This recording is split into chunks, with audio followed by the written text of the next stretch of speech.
हरियाणा की हर अपडेट के लिए बेल आइकन दबाएं और सब्सक्राइब करें STV हरियाणा न्यूज। करेंगे फटाफट हरियाणा की ओर। हरियाणा में कोरोना के आंकड़ों में लगातार बढ़ोतरी दर्ज की जा रही है। पिछले 24 घंटे में 1248 नए मरीजों की पुष्टि की गई। गुरुग्राम में 346 और फरीदाबाद में 190 नए केस सामने आए हैं। वहीं हिसार में 110 और रेवाड़ी में 82 नए मामले दर्ज किए गए।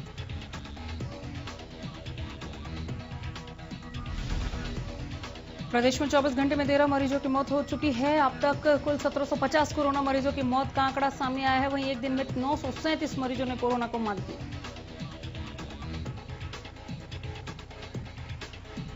बड़ौदा उपचुनाव के लिए प्रचार प्रसार अब तेज हो गया है। बीते दिन पूर्व केंद्रीय मंत्री वीरेंद्र सिंह ने बीजेपी उम्मीदवार के लिए प्रचार किया। इस दौरान वीरेंद्र सिंह ने कहा कि कांग्रेस आपसी कलह में फंसी है।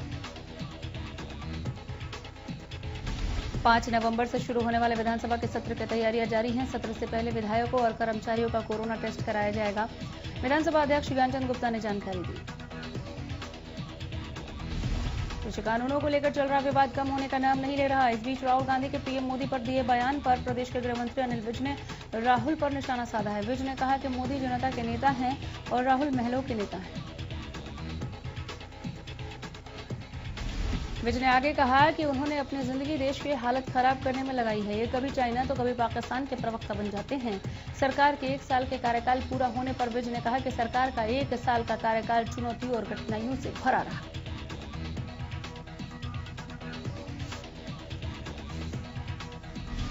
रतिया में त्योहारों के सीजन के दौरान मिठाइयों में मिलावट को रोकने के लिए प्रशासन सख्त है। लोगों की सेहत को ध्यान में रखते हुए फूड सेफ्टी विभाग ने मिठाई विक्रेताओं के साथ अहम बैठक ली। बैठक में फूड सेफ्टी अधिकारियों द्वारा सख्त दिशा निर्देश दिए गए हैं कि मिठाई विक्रेता को मिठाइयों पर बनने की डेट और डेट ऑफ एक्सपायरी के साथ साथ रेट भी लिखना होगा। अधिकारियों ने यह चेतावनी दी है कि अगर कोई मिठाई विक्रेता इन नियमों की अनदेखी करता है तो उसके खिलाफ कड़ी कार्रवाई की जाएगी।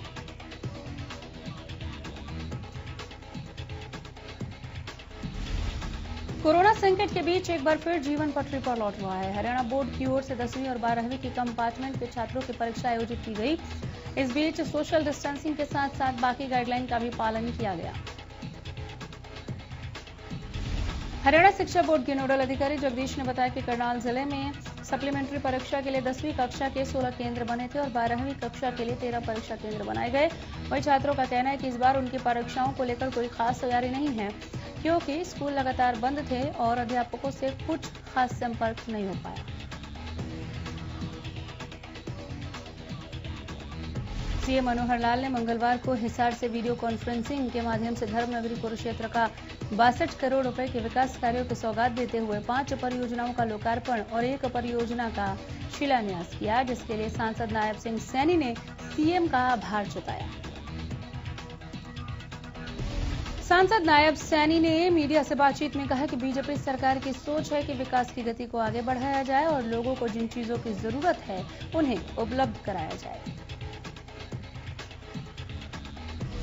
बड़ौदा उपचुनाव को लेकर लगातार प्रचार कर रहे कांग्रेस के पूर्व मुख्यमंत्री भूपेंद्र सिंह हुड्डा ने जमकर बीजेपी पर निशाना साधा। हुड्डा ने कहा कि प्रदेश में बढ़ रही आपराधिक घटनाओं से जनता में भय का माहौल है और सरकार चैन की नींद सो रही है। प्रदेश में रोज हो रही हत्या, रेप, चोरी, लूट और डकैती की घटनाओं को देखकर लगता है कि अपराधियों के हौसले बुलंद हैं। कल फरीदाबाद और पानीपत में हुई खौफनाक घटनाओं को देखकर लगता है कि प्रदेश में कोई सरकार ही नहीं है। बड़ौदा उपचुनाव में सभी पार्टी अपने अपने उम्मीदवारों की जीत के लिए दिन रात चुनाव प्रचार करने में जुटे हुए हैं। इसी कड़ी में विधायक कुलदीप बिश्नोई और पूर्व सांसद धर्मपाल मलिक ने गांव मुंडलाना में चुनावी सभा को संबोधित किया। इस दौरान विधायक बिश्नोई ने बीजेपी पर निशाना साधते हुए गंभीर आरोप लगाए। कुलदीप बिश्नोई ने कहा कि यह पार्टी बिना काम किए वोट लेना चाहती है। साथ ही उन्होंने कहा कि कांग्रेस ने हमेशा हर वर्ग के लिए काम किए हैं।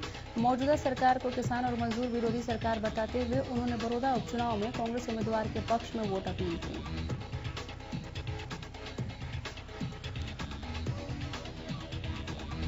करनाल में चोर लगातार चोरी की घटनाओं को अंजाम दे रहे हैं। बीते दिन सेक्टर 9 में चोरों ने एक घर के बाहर से होंडा सिटी कार लेकर फरार हो गए।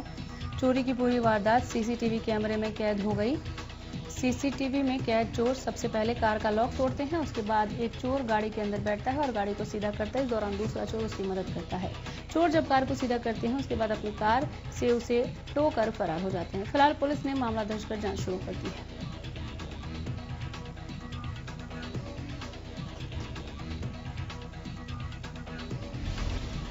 गुरुग्राम के सोहना रोड पर एक कार में अचानक आग लग गई। इस दौरान एक शख्स की जलकर मौत हो गई। देर रात कार में आग लगी कारण कोई भी आसपास मौजूद नहीं था। सुबह मौके पर पहुंची पुलिस मामले की जांच में जुटी। दक्षिण हरियाणा बिजली वितरण निगम प्रबंधन की ओर से डार्क जोन में 89 ट्यूबवेल कनेक्शन जारी करने के आरोप में टोहाना डिवीजन के 2 एसडीओ और 2 जेई सहित 8 अधिकारियों और कर्मचारियों को निलंबित कर दिया गया। खबरों के मुताबिक टोहाना डिवीजन में भूजल स्तर काफी नीचे है। इस खंड को सरकार ने डार्क जोन में रखा है, जहां पर बिजली निगम ट्यूबवेल कनेक्शन जारी नहीं कर सकता। बावजूद इसके इस इलाके में 89 ट्यूबवेल कनेक्शन न सिर्फ जारी किए गए बल्कि 95 कनेक्शनों के लोड भी बढ़ा दिए गए। मामले की शिकायत मिलने के बाद निगम प्रबंधन ने जाखल के तत्कालीन एसडीओ संजय सिंगला, टोहाना की अर्ध शहरी सब डिवीजन के एसडीओ संदीप कुंडू, रतिया के जेई जय सिंह और एक अन्य जेई के अलावा 4 कंज्यूमर क्लर्क को तुरंत प्रभाव से निलंबित कर दिया। पानीपत में दिल दहला देने वाला मामला सामने आया। जिले की देशराज कॉलोनी में अपने 10 साल के बेटे के साथ बाजार जा रही विवाहिता के साथ बाइक पर सवार 2 मनचलों ने छेड़खानी की। विवाहिता के विरोध करने पर मनचलों ने उनके चेहरे पर एसिड फेंक दिया।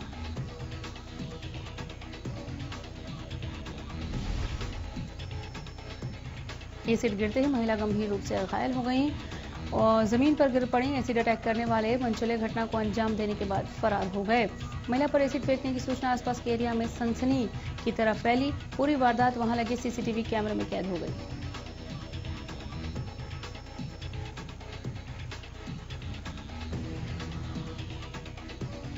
घायल महिला देशराज कॉलोनी स्थित कंबल की भारतीय नामक फैक्ट्री में काम करती है। शाम को फैक्ट्री से छुट्टी होने के बाद वो किसी के इंतजार में बेटे के साथ कॉलोनी में खड़ी थी। इसी दौरान बाइक सवार 2 युवक आए और महिला के चेहरे पर एसिड फेंक दिया, जिससे महिला घायल होकर मौके पर ही गिर गई। मामले की सूचना पाकर फैक्ट्री में काम करने वाले वर्कर कासिम नामक युवक ने महिला को सिविल हॉस्पिटल में एडमिट करवाया, जहां से डॉक्टरों ने उनकी हालत को गंभीर देखते हुए पीजीआई रेफर कर दिया। मामले की सूचना पाकर मौके पर पहुंची पुलिस मामले की जांच में जुटी है।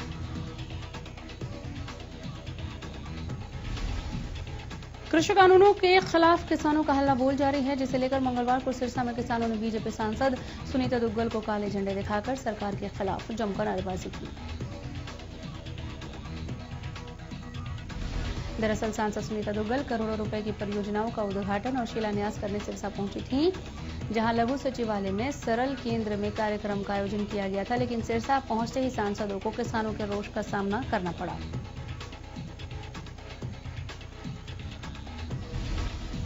यमुनानगर के शहीद भगत सिंह चौक पर बड़े फर्जीवाड़े का मामला सामने आया है। दरअसल लॉकडाउन से पहले तहसीलदार की मदद से कुछ लोगों ने मेन बाजार की 27 दुकानों को फर्जी तरीके से बेच दिया था, जिसे लेकर आज तहसीलदार समेत 18 लोगों पर धोखाधड़ी का मामला दर्ज किया गया। प्रदेश सरकार के भ्रष्टाचार पर जीरो टॉलरेंस की नीतियों पर उनके ही अधिकारी पलीता लगाने में जुटे हैं। ताजा मामला गुहला चीका का है, जहां ठेकेदार ने नगर पालिका सचिव पर 2 लाख रुपए की रिश्वत मांगने का आरोप लगाया है। सिरसा सागर लेबर एंड कंस्ट्रक्शन सोसाइटी के ठेकेदार गुरशरण ने नगर पालिका सचिव के खिलाफ डीएसपी को शिकायत दी है। रिश्वत न दिए जाने पर सचिव ने पेमेंट रोकने के उन्हें आर्थिक नुकसान पहुंचाने की धमकी दी थी। डीएसपी किशोरी लाल ने इस मामले में कहा कि शिकायत की जांच की जाएगी।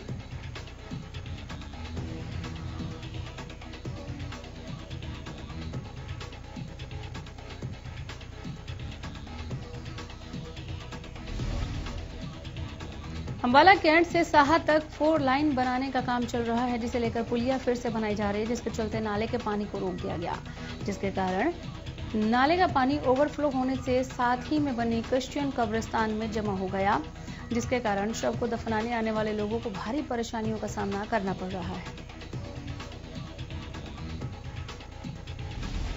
इसी के चलते चर्च के पदाधिकारी इसकी शिकायत लेकर नगर परिषद में पहुंचे। मामला संज्ञान में आते ही नगर परिषद ने नाले की पानी की निकासी के लिए पाइपलाइन लगाकर पानी को निकालना शुरू कर दिया है और जल्द ही लोगों को इस असुविधा से निजात मिल जाएगी। फतेहाबाद में सोमवार को 58 जगहों पर किसानों के द्वारा धान की पराली में आग लगाई गई, जिसके बाद आज शाम तक कृषि विभाग के द्वारा इन किसानों पर केस दर्ज करने की बात कही जा रही है। वहीं कृषि विभाग के द्वारा अब तक 116 किसानों के खिलाफ धान की पराली में आग लगाने का केस दर्ज करवाया गया है। कृषि विभाग के आंकड़ों की माने तो फतेहाबाद जिले में 3 लाख एकड़ जमीन पर धान की बिजाई की गई है। इसमें से 30% फसल की कटाई हो चुकी है और बाकी की कटाई चल रही है। कृषि विभाग के द्वारा हरसेक के आंकड़ों के अनुसार पराली जलाने की जगह वेरिफिकेशन कर मामले दर्ज करवाए जा रहे हैं।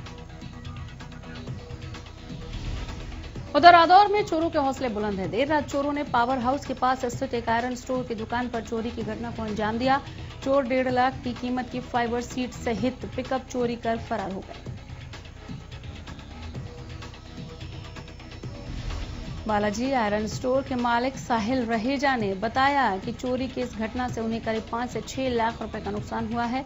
वहीं सूचना पाकर मौके पर पहुंची पुलिस ने मौके का मुआयना किया। जांच अधिकारी निर्मल सिंह ने बताया कि आसपास के सीसीटीवी कैमरों की जांच हो रही है, जिसके बाद मामले में उचित कार्रवाई की जाएगी। सोनीपत जिले के मनोली गांव में देर रात चोरों ने एक निजी बैंक के एटीएम को अपना निशाना बनाया। चोरों ने एटीएम लूटने के बाद उसमें आग लगा दी। एटीएम लूट की वारदात सीसीटीवी कैमरे में कैद हो गई। एटीएम में कितना कैश था अभी तक पता नहीं चला। फतेहाबाद पुलिस ने एक घर में छापेमारी कर चार नशा तस्करों को गिरफ्तार किया, जिनके पास से पुलिस ने 75 ग्राम चिट्टा बरामद किया। दरअसल मोहल्ला वासियों की शिकायत पर पुलिस ने एक घर में रेड करके अपने बेटा बेटी और एक सप्लायर के साथ महिला को गिरफ्तार किया। पुलिस ने सभी आरोपियों से पूछताछ में कार्रवाई शुरू कर दी है। फतेहाबाद में कुख्यात विक्रम भांभू के पास से पुलिस ने बड़ी मात्रा में अवैध हथियार बरामद किए हैं। विक्रम इलाके में फिर से अपनी दहशत कायम करने की फिराक में था। डीएसपी अजैब सिंह ने जानकारी देते हुए कहा कि 18 अक्टूबर को जिला पुलिस ने विक्रम को नशे के तस्करी के आरोप में काबू किया था। उस समय उसके पास से 1 किलो अफीम और 1 अवैध पिस्टल, 1 मैगजीन सहित 14 जिंदा कारतूस बरामद किए थे। नांगल चौधरी में दिल्ली के साथ ही अब ग्रामीण क्षेत्रों में भी हवा में जहर घुलना शुरू हो गया है। लोगों की मुश्किलें बढ़ गई हैं। दिल्ली में पराली की धुआं तो नांगल चौधरी क्षेत्र में क्रशरों की धूल मिट्टी ने लोगों का जीना मुहाल कर दिया है। सांस लेने के साथ आंखों में भी जलन की परेशानी होती है।